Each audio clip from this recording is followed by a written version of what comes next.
All right, today we're going to be installing a couple aftermarket lighting options on my 24 Ford Ranger. I've got this underhood light kit. I know, make jokes about Fords breaking down, so we need a light under the hood. But I think it would be handy at nighttime if I have to jump start somebody, check my oil. Even I have this pre-connected whip right here that plugs into my 12-volt air compressor. So if I'm using my air compressor at night, it'd be nice to have a light under here to be able to connect that. So yeah, we're gonna install the hood light first, and it has a little momentary thing. So when it's up, it turns the light on, and when it's down, it turns the light off. So I think I'm gonna install it right up there, the lip under the dash. I don't want it up here because then I gotta run a wire all the way down. So I would put it there, but I don't want the wire going underneath there. So I think I'm gonna try to install it right there on the painted edge of the hood, and that should light up everything pretty well. All right, the first thing I have to do is connect it to the battery just to test it before I mount it. There's the positive side, so I'm just gonna put it underneath that screw right there.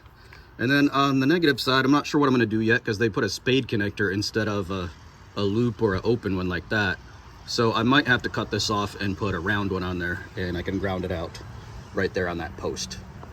Oh, I'm silly. I just saw why they put on the ground side the spade connector, because the spade connector connects to this. So I'm assuming when you mount this through the frame somewhere, maybe here or maybe somewhere up there, I just got to find a place to where this will actually depress to mount it. But then that wherever you mount it is going to count as the ground to the frame, so it should work. All right, I believe I found a suitable mounting location. I'm right here on the driver's side. And you've got this weather stripping here, but there's already some holes right there. I guess they were for extra fasteners or something. So I'm just gonna push this aside a little bit, and then I need to drill this hole out a little bit bigger, and then this will go back in, and it shouldn't really interfere with anything. So I think that's gonna be my best option. We'll try it out. All right, I've got it mounted. I bored the hole out using a 3/8 drill bit. Just took a little bit of material off. Just be careful you don't hit the edge of your paint right here with your drill. But it doesn't push the weather stripping too much, so I think it's going to be fine. And it does stick up about a 1/4 inch above the weather stripping, so it should be able to turn off. I tested the switch, and it turns off like almost, or I'm sorry, it turns on at the top, and you only have to press it down about that much to turn off. So this should work. If I need it to be a little bit longer, I can adjust it here. I can move this screw further down and give it more height if I need to, but I'm gonna test it. I did run into one little problem though. This wire harness is not long enough to where when I connect the positive, it's not gonna reach over to the switch. So I'm gonna have to splice a longer piece of wire in here, but no big deal. All right, I think I even came up with a better solution. I was looking for my soldering tools to modify this wiring harness because I don't like using these crimp connectors unless I have to. In this case, it already comes on there, so I'll use them. And I'll just make sure they're taped really good or shrink wrapped. But so what I found in my soldering supplies is this little offset fuse holder that provides a power button. And so I looked at the fuse on the light itself, and it's 5 amps. So I found one of the 5 amp fuses down here. That one right there that's open on the end right there. And now I've relocated that fuse to this plug right here. And then I can plug this in, and the circuit that it's tapping off of will still be protected by the fuse. And then the light itself will be protected by a secondary fuse. So should be good. And I did test it, and that particular slot is only powered when the key is on. So just keep that in mind if you don't want it. If you want it to work without the key on, you'll have to do something a little bit different. All right, it's all connected, just like I showed you over there, the fuse box. I need to get some electrical tape for that connector, but other than that, it's good. I just tested it. The switch is actually working perfectly, exactly how I wanted it to. And I was able to like just hold this out here and close the hood to make sure it turned off, and it definitely does. It turns back on as soon as you open it. So mission accomplished. Now I just need to mount this light up there and find out a way to run the wires. All right, everything's wired in. There's the switch right there under the fender. You can see the little pop-up, like a turkey baster pop-up there. And there's my wiring. I zip tied it right there to the frame and then ran it over. And I left a little slack, so of course the hood can open all the way. without pulling the wire. I will put a couple more zip ties on there right there, but I'll do that off camera, and then we will go to install those big lights on the back. Oh, one more thing in case you were wondering, with the mounting location that I chose, it's on the other side of the weather stripping, so you can see right there the light is not getting like pinched in the weather stripping or anything. It's clearly on the other side of it, so everything still seals nicely, so that's good. All right, it's time to get these lights installed. Oh, by the way, there's that 12-volt air compressor I was telling you about. It works really well, and it'll air up a tire from 10 psi to 35 in about 3 minutes. So I'm happy with that, and it's linked in my Amazon shop. For these reverse lights, they come with these magnetic pucks, which I like because I'll be able to stick them down here on the edges of on the very ends of my trailer hitch. Whoop, I can't really reach it. There it is. We'll put one on each side. We'll connect them to the reverse lights, and then we'll go from there. But what I like is with them being magnetic, I could even like point them straight back, or I could even point them to the sides if I need to work on the sides of the truck. So that'll work out really well. All right, so as far as mounting it goes, it came with some hardware. You've got these short bolts here with lock washers and regular washers on there. I'm going to be using those to connect this bracket to the light. It's got a floating nut right there. It slides back and forth, so you can slide this mount back anywhere you need to. And then this is the mounting hole that's going to go to the magnet. Sorry, there's the magnet. And it's going to use these screws in the bag that came with an Allen wrench, and it also has lock washers on those. All right, we're under the truck now, and you can see where I've got this. I've actually got it connected to the frame right inside of this lip from the back bumper. I did have it there, but it just wasn't far enough back. But what I do like about these magnetic mounts is if I need to back my truck up into something, like sometimes I back it into the front ditch to load my my riding mower in there, and I don't have any ramps, so I just use the ditch. But last time on my last truck, I had the lights mounted right about here, and when I backed in, they got broken off, so because they hit the ground. So I like that the magnetic ones I can just move out of the way if I need to. So that is going to be pretty handy. So now we got to get this wired up. Right, sorry, this wiring harness is a little bit tangled up, but basically you have a long cord that comes off of the main harness down, and then you've got these two spade connectors where it connects to each of the lights. So, and there's plenty of space in between those two, so that's nice. I'll show you how I'm going to run the wire later.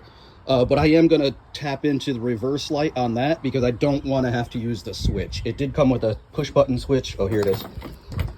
It did come with this, not push button, rocker switch. But first of all, I don't want to mount this anywhere. And second of all, I don't want to have to turn it on every time. It's so much nicer to just have it connected to the reverse light. So I'll show you how to do that. All right, first thing you're going to need to do is get you a T30 socket. It's that star configuration like that, and it is T30. And remove the bolt right there and the bolt right there, and then this whole assembly will just slide straight back. There's no clips or anything. There's just like push guides in there, so you don't have to worry about breaking the clips or anything like that. All right, we've got the assembly pulled out. This is the reverse lamp right here. So I have to do is tap into these two wires, and it's nice because Ford left some slack to go around there and route the wire nicely. So I'll be able to get a little extra slack out of it by cutting that zip tie right there. And it doesn't matter if the wire goes across there, it's not going to get pinched. But that will give me a little bit of extra slack. All right, I just fished the taillight assembly without disconnecting everything. I just tucked it right under here and put it on the tailgate, and I have this rag underneath it so that the non-skid bed coating doesn't scratch up my lens. Make sure you protect that. These lenses are not cheap. So I've got this wire tie cut right there, and I've got all that slack pulled out. Of course, I took the reverse light out of there. So now I can connect my two wires in here. So I'll strip it back, test it with one of the lights, make sure I have my connections right, and then I'll solder them in. All right, I've got the connections made up on the light. I just stuck it there for now so I can test it. But there's the connectors there. You just have to crimp one end if you with these type of wire crimpers, and make sure I crimp them really good because you don't want those coming loose. So those are connected. I've got my wiring harness cut. So now I just need to find out which side is positive and which side is negative. And in order to do that, I'm going to put the truck, turn the truck on and put it in reverse without it started though. So I'll have the brakes set and I'll have it in reverse without the motor running though, just the ignition on. And that should kick on my reverse lights and then I can test. All right, I just made a big mistake, so hopefully you learn from my mistake. This is the top socket, and that is actually the turn signal, not the reverse light. The bottom one is the reverse light. So I already cut that, so I'm gonna have to solder that back together, shrink wrap it, and then I'll have to tap into this wire right here for the actual reverse lights. All right, I'm ready to solder up my connections now. Remember, I gotta solder those ones back together and then tap into those ones right there. And then here's my soldering kit. I'll put a link to this kit on Amazon in case you don't have one, because it comes with like everything you need. It comes with wire strippers, it comes with solder core flux, which is an absolute must. And this is for electrical work specifically. And then it comes with this shrink wrap kit that has a bunch of different shrink wraps in it for different diameter wires. So that'll make a really nice connection once I solder everything up. All right, I've got my first solder connection done right there. It'll focus. Now I'm going to do this one, and you'll notice I connect these and wrap them around each other lengthwise, so it keeps it nice and closed. I don't like to twist them together because then you just have like a knot sticking out the side, and that can affect the length too. So that's how I do it, and then I can slide this shrink wrap up and shrink it down with the edge, with the side of my iron. All right, she's all soldered in and shrink wrapped up. I'm going to use some of that cloth tape stuff, here it is, that I pulled off in order to kind of reinforce that a little bit more, but the shrink wrap is shrunk around there, so it's well protected, and I'll just put a little bit more tape on there. If you can't salvage your little fabric tape, you can just use some regular electrical tape. All right, I've got everything soldered up here now. It turned out pretty nice. Got one side shrink wrapped. I need to shrink wrap the other side, but I wanted to test it first. I checked it with the truck in reverse, and it's got, that bulb was lit as well as the new one, so we know we have plenty of power. So now I can run the wire permanently. I'll unplug it right here, and I'll tuck it down right through there to underneath the truck, and then I can route it over towards the trailer hitch. All right, we are all set. I've got everything zip tied up and buttoned up. I like where these wound up sitting. I wish I could turn them a little bit higher up because they're pointed down kind of like at 45, but the way the bracket works, I can't do that. But I think these will be fine. Just helping me have a little bit more backup light. So that's cool. And I do like the fact that if I need to work on the side of my truck or anything, I can just take that magnetic mount and just rotate it. So that's pretty cool. I'm actually thinking about getting one more set of these because they were only, I believe they're only like 45 bucks. And putting a 12-volt plug-in charge so I can plug it in the back of the truck and have work lights that I can just stick anywhere. So that would be really cool. Anyway, that is all for this one. We'll see you guys on the next one.